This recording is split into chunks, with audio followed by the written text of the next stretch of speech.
placer nuevamente en sus pantallas para traerle un nuevo diálogo, un diálogo urgente, un diálogo que le interesa a usted, le interesa a su familia, porque tiene que ver con la situación del trabajador y de la trabajadora bolivianos, de nuestros salarios, de nuestras condiciones, pasa por la situación de la economía.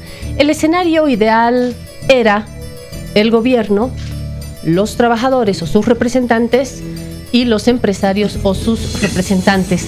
Nos ha sido difícil este triángulo, no hemos podido comprometer a ninguna autoridad de gobierno. Sin embargo, continuamos con el tema, tenemos un representante de los empresarios privados, tenemos dos expertos, dos personas muy ligadas que hacen un seguimiento constante a la situación laboral, así que se confirma el triángulo, las ideas están ahí, el debate está aquí, así que quédese con nosotros en la siguiente hora. En esta siguiente hora me acompaña en la conducción Baldwin Montero, a quien le digo gracias, Baldwin, por estar nuevamente acá. Sé que usted es un hombre de la digital, no está tan acostumbrado a la tele, sé el esfuerzo que hace, pero es un placer para mí tenerlo acá en el programa. No, gracias a ti, Claudia, y gracias a nuestros invitados. Bueno, hacemos la presentación de nuestros invitados. Decía que nos trae la voz de los empresarios. Guillermo Pumón, usted es presidente de la Cámara Nacional de Exportadores de Bolivia. Usted es uno de los batalladores, porque hay que dar la batalla en Bolivia o en cualquier otro país para hacer empresa. Implica sacrificios, hay que buscar siempre rentabilidad sobre la base del bienestar del trabajador, y esa no es una fórmula fácil. Lo sé porque también trabajo en la empresa privada. Gracias por estar acá. Muchas gracias, y aquí para compartir con ustedes. Está a mi derecha Rodolfo Erostegui. Yo sigo en mi batalla de traerlo a la razón, hasta ahora no puedo. Gracias, Rodolfo, por estar acá. Usted es economista, muy conocido por su vigilancia, su atención al tema laboral. Dicen laboralista, el Erostegui, dicen gracias por estar acá. Gracias por los conceptos y a la orden acá en tu programa. Y un amigo también del programa, Hernán Clavel, usted es presidente de la Asociación Boliviana de Abogados Laboralistas, también dedicado a esto. Usted ha estado antes en el programa, nos ha ido muy bien con un anterior debate, así que no haber representantes de los trabajadores, ustedes nos traerán también algunas voces, algunas urgencias para cruzar con la empresa privada y el Estado. Gracias por estar acá, Hernán. Claudia, gracias, y bueno, estamos dispuestos a dialogar sobre este tema. Y es urgente, hay que hacerlo ahora porque se viene el 1 de mayo y el 1 de mayo ya sabemos que forma parte de nuestra gimnasia anual el incremento. ¿Cuánto se incrementa? ¿Cuánto no? Lo mismo que el aguinaldo, doble aguinaldo. De esto obviamente se habla porque necesitamos tener cierta certeza de cuál va a ser el bienestar de los trabajadores, pero decía un inicio, un bienestar que tiene que sostenerse en el bienestar de la empresa privada y estatal. Y aquí la fórmula no siempre está clara. En estos días, en estos últimos días y semanas, se ha discutido el incremento. ¿Cuánto se incrementa? Lo de siempre, además es un guión que no hacemos sino repetir todo el tiempo. El gobierno lanza una cifra, representantes de trabajadores de la Central Obrera Boliviana en particular dicen no, con eso no alcanza para nada porque la canasta familiar cuesta tanto y el incremento no alcanza a la canasta familiar. Los empresarios dicen no podemos pagar eso por los niveles, por los movimientos económicos, no nos da para hacer ese incremento, y en esas olas se va jugando el debate mediático sobre todo, y al final el 1 de mayo se dice lo que se incrementa y eso es obligatorio al margen de que sea justo o no. Dejo así la introducción. Baldwin, ¿cómo entraría este tema? En sintonía con lo que mencionas, Claudia, creo que partiría el diálogo consultando a nuestros entrevistados, comenzando por el señor Pumont. Quisiera conocer su opinión en torno a cómo ven, cómo el gobierno ha manejado este tiempo, esta necesidad de equilibrio entre las necesidades de los trabajadores y la necesidad de sostenibilidad de las empresas.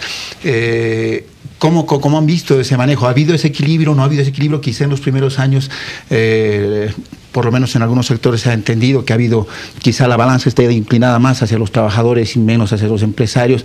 Quizá este año se está viendo que ese equilibrio está queriendo ser manejado de mejor manera. Quisiera conocer primero su opinión, señor Pumont, y también la de nuestros invitados. Bueno, de hecho, a lo largo del tiempo, el esfuerzo de lograr ese equilibrio no se ha traducido en la práctica, si alguna vez se mencionó, porque la tripartita, que es parte de las convenciones internacionales que ha firmado Bolivia, está establecida como el mecanismo para la discusión justo de este tipo de elementos, como el aumento salarial. Las normas de la OIT establecen claramente que deberían participar los trabajadores, los empleadores y el Estado en una discusión que no es un duelo ni un enfrentamiento de partes, ni un 2 contra 1, sino realmente es una discusión constructiva que nos tiene que llevar cabalmente a encontrar estos equilibrios entre el bienestar de la empresa y el bienestar del trabajador, que ciertamente no hemos estado buscando en el país de manera sostenida, no solamente la última década, sino hace mucho tiempo antes. Siempre ha habido un desequilibrio hacia un lado o al otro. Posiblemente... ejemplos de países que realmente logren ese diálogo triangular, los que hayan firmado también. Bueno, ¿somos un punto, somos la excepción o hay países y hay países? No somos la excepción en relación a la tripartita, pero por ejemplo usted puede ver Argentina, que es un país muy próximo, donde la discusión y el diálogo entre las tres partes es muy intenso. Es más, entre la parte patronal y la parte laboral es muy intenso, muy constructivo.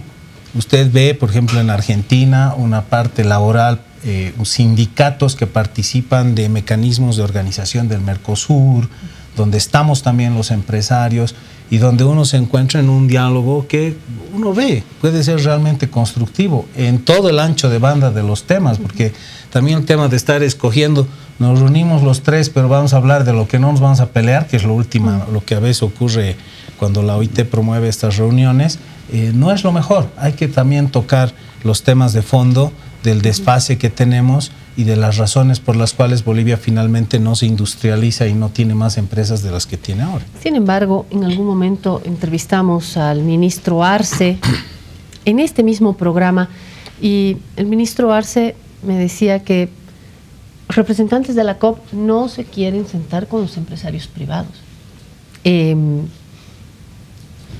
¿Cuál sería la salida más ecuánime para poder dialogar con los unos y con los otros? Porque me imagino que hay que llegar a un punto de equilibrio. ¿Cómo están viendo ustedes desde una perspectiva más global, más del análisis? Bueno, primero yo creo que hay que aclarar un tema muy importante. El diálogo social no significa exclusivamente que se sienten las tres partes, ¿no? Empleadores, trabajadores y el Estado, sino que en la concepción de la OIT, diálogo social también significa consultas que puede realizar el gobierno a cada una de las partes.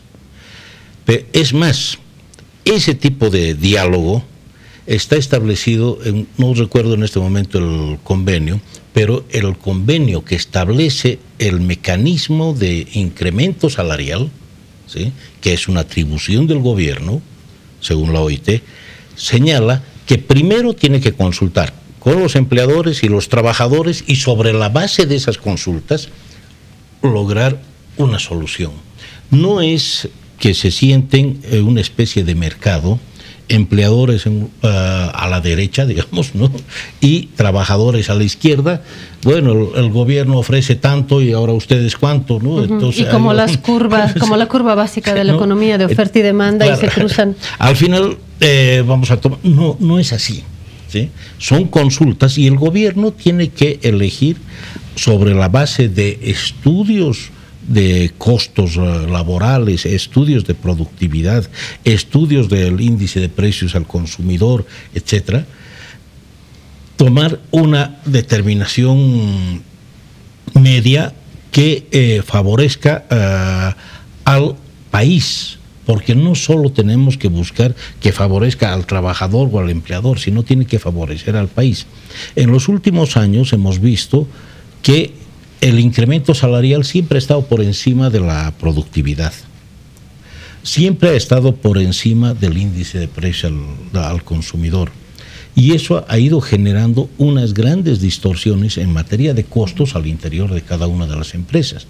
Y lo que tenemos que tomar en cuenta... ¿Quiere decir con esto que el actual gobierno, porque estamos hablando ya hace más de 10 años del MAS, está favoreciendo más allá del, digamos, de las cifras estándar al trabajador? Sí, en hechos así concretos, ¿no?, el trabajador ha sido beneficiado no solo con incrementos salariales, sino con muchas normas, por ejemplo la 012 de inamovilidad, el decreto 012 de inamovilidad de los progenitores, padres progenitores, entonces, y además el incremento. Pero lo que se tiene que tomar en consideración que el tema laboral es una relación entre trabajadores y empleadores, ¿sí? Y el Estado tiene que ir, pero haciendo zigzag por medio, ¿sí? Para tratar de no perjudicar a ninguno de los dos, ¿sí? Que si observó, como bien lo han sostenido varias autoridades, Walter Delgadillo, uno de ellos cuando era ministro de Trabajo, que había un déficit en materia salarial hacia los trabajadores, que había que incrementar y había que subir por encima del índice de precio al consumidor. Y creo que en ese momento los empresarios mismos aceptaron, lógicamente con las protestas, pero aceptaron ese incremento salarial por encima del índice de inflación, porque efectivamente había un rezago en materia de salarial de los trabajadores bolivianos, y crecimientos salariales también significan consolidación del mercado interno de bienes y servicios, es decir, habría mayor capacidad de compra. Entonces, cuando hay todo eso, significa que se está llegando a favorecer a ambos lados. Pero ya cuando se sostiene una política durante tantos años de crecimientos y además sostenidos por encima de la inflación, pero además con doble aguinaldo, porque el doble aguinaldo no ha desaparecido, no se ha pagado el año pasado, pero el decreto de pago de doble aguinaldo sigue. Sí. Entonces tenemos que esto ha generado demasiadas distorsiones. ¿Y a quiénes han afectado más estas distorsiones? Son a las pequeñas y medianas empresas, ¿no? Creo que el señor Erostegui está diciendo que al rato se le ha pasado la mano en favorecer al trabajador. Así lo estoy leyendo. Esa es la lectura. Yo quisiera consultarle al doctor Clavel si tiene esta misma lectura y él cómo ha percibido la actitud de los trabajadores en torno a la necesidad también de buscar ese equilibrio, ¿no? Es decir, los trabajadores han buscado también esa contraparte para, como decía el señor Erostegui, perdón, a final de cuentas favorecer al país y no solo a un solo sector. Bien, yo creo que es muy valioso lo que ha señalado el señor Dumont sobre el tema del diálogo, ¿no? Me parece que eso es algo importante. Como se dice, hablando se entiende las personas, pero habría que ver los mecanismos para allanar esto. Yo recuerdo hace unos años los Fabriles de La Paz hicieron una asamblea de todos los fabriles en el complejo Fabril del Alto y aprobaron un pliego para el sector de la industria, es específico, para que no se confunda estos derechos con otros que pueden estar en situaciones diferentes, el tema del comercio, el tema de la minería, el tema de la construcción. Y presentamos a la Cámara de Industria y nos respondieron que no pueden dialogar, nos señalaron que no, que por estatuto no dialogan. Entonces nosotros nos basamos en ese diálogo, en lo que se dijo, en la experiencia de la Argentina. En la Argentina no se dialoga entre el sindicato de base con el empresario, se dialoga por sectores, por grupos. Por ejemplo, los panaderos no tienen un sindicato porque son muy pocos, pero sí hay la Asociación de Panaderos de Buenos Aires que agrupa a los miles de trabajadores en pan y dialogan con la Cámara de Panaderos y se fijan condiciones para el rubro. Lo mismo ocurre con el sector de la carne o de la prensa. Entonces deberíamos aperturar a ese diálogo y obviamente nosotros planteamos esa posibilidad de diálogo, nos negaron. Entonces, como se nos negó, planteamos al Ministerio de Trabajo y dijeron 10 días, nos respondieron, esto es un pliego sectorial del sector de la industria, de los fabriles. Por favor, atiéndannos, llamen a una junta de conciliación, puedan avenir las partes para tratar estos temas. Una papa muy caliente para el gobierno, nunca nos quiso responder, hasta que al final dijeron, si bien no vamos a dialogar, hablamos. Bueno, llegamos a hablar y llegamos a acordar ciertos aspectos con la Cámara de Industria. El tema de la octava hora nocturna, el cálculo del salario, del pago del quinquenio. pese a esa posición institucional que manejaron. Entonces a mí me parece que deberíamos aperturarnos, pero absolutamente para todo. Y en el tema del salario que establece el licenciado Erostegui, pues los trabajadores también plantean que debería haber un estudio en el tema del salario. Es decir, los trabajadores se basan un poco en lo que dice la Constitución. En su artículo 46 señala que es un derecho de todo trabajador a un salario justo, equitativo y satisfactorio que le asegure para sí y su familia una existencia digna. Habría que ver si 1805 en la actualidad puede permitir los medios de subsistencia de un trabajador y de su familia. Entonces también tiene que entrar esa condicionante. Respetamos lo que se dice, evidentemente los criterios de la productividad, y son demandas tal vez conjuntas que tengan que plantearse hacia el sector del gobierno, para que abra los mercados, para que promocione la industria nacional, todos esos aspectos que también los trabajadores reivindican, pero fijando el tema de que el salario para los trabajadores esté en función también de sus necesidades, de modo tal que podamos, ¿no?, aperturarnos hacia todos estos aspectos, y por ahí podemos lograr una gran concertación. Y finalmente, no creo que el gobierno se haya pasado la mano con relación a los trabajadores, porque solo puedo poner como ejemplo: los trabajadores asalariados del campo no están en la Ley General del Trabajo. Exacto. Y sin embargo, la Cámara Agropecuaria del Oriente está obteniendo, creo, créditos de las AFPs de los trabajadores. Y ellos son empleadores de personas que no están dentro del alcance de la ley laboral. Pero ¿cómo están también las vacas lecheras? Porque podemos decir, a ver, ¿cuánta leche necesita esta persona? Necesita tener calcio, necesita poder comprar 2 bolsas de leche al día o tantos litros de leche.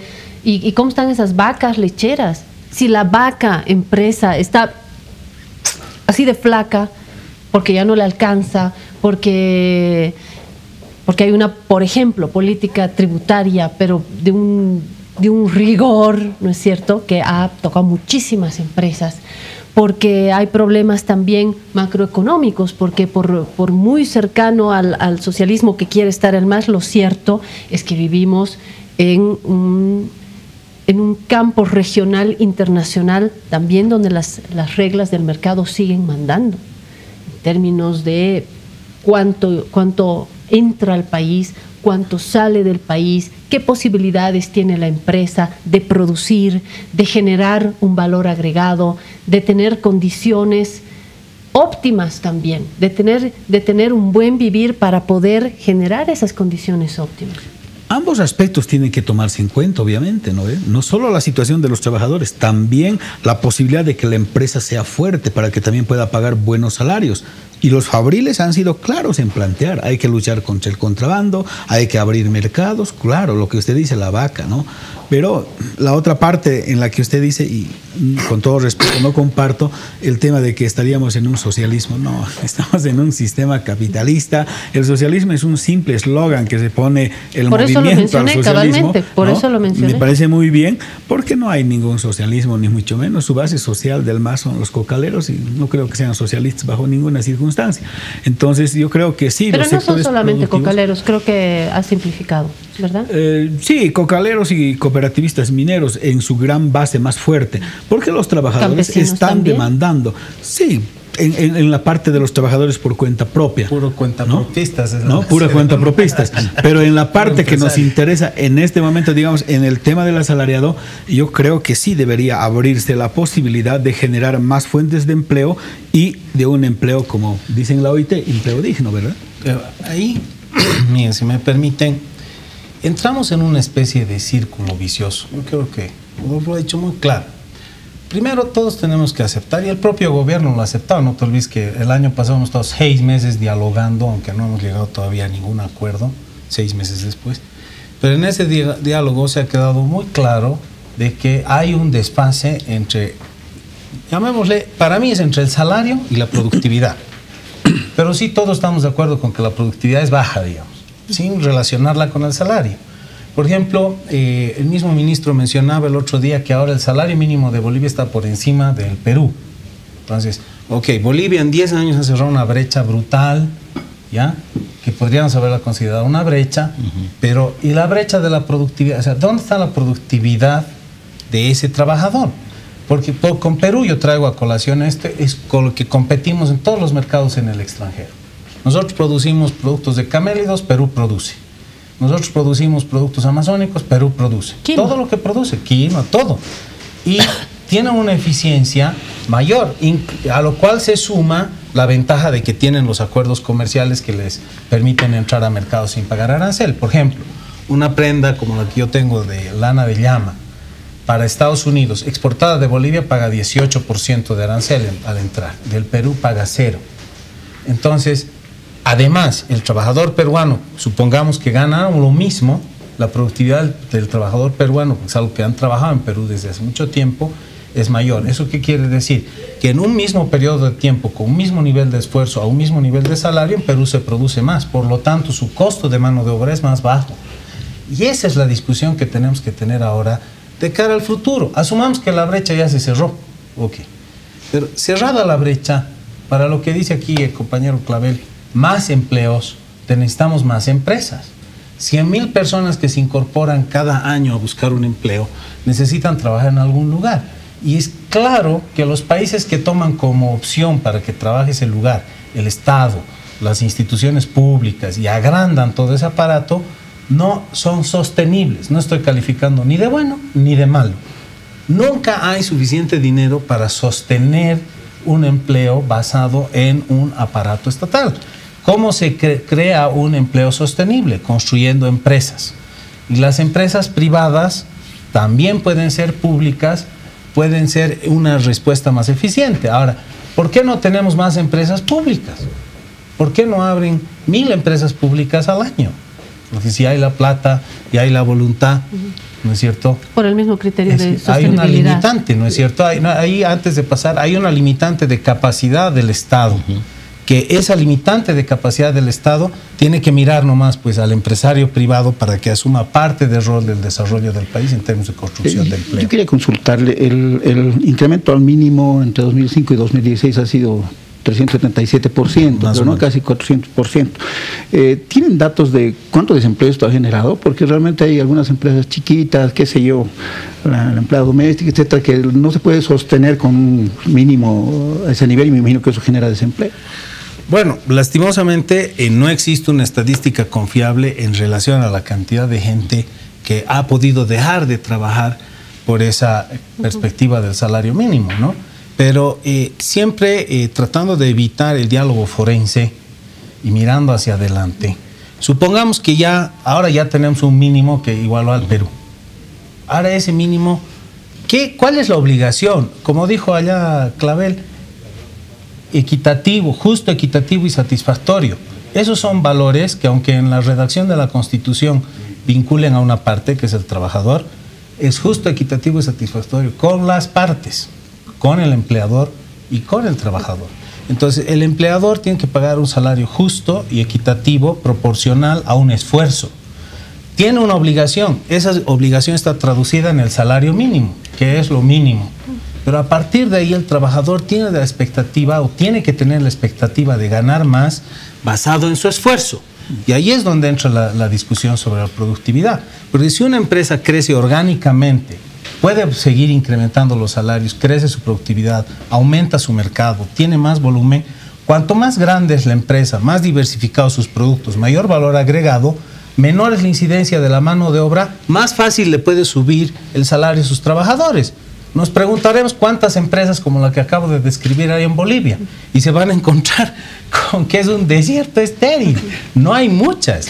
Y ese es el tema de fondo que deberíamos tocar en este momento, donde va a haber un aumento salarial, pero lo que necesitamos es una política integral de largo plazo para la creación de empleo, y eso involucra no solamente una política salarial, sino cómo creamos más empresas en el país. Ese tema lo vamos a tocar después de la pausa. Hay otra pregunta que la dejo también para que usted la vaya pensando antes de volver con este diálogo, y es: de pronto un gran empresario no va a perder su capital pese al incremento salarial, doble aguinaldo, triple aguinaldo, él va a seguir ganando. Existen esas empresas, las hay.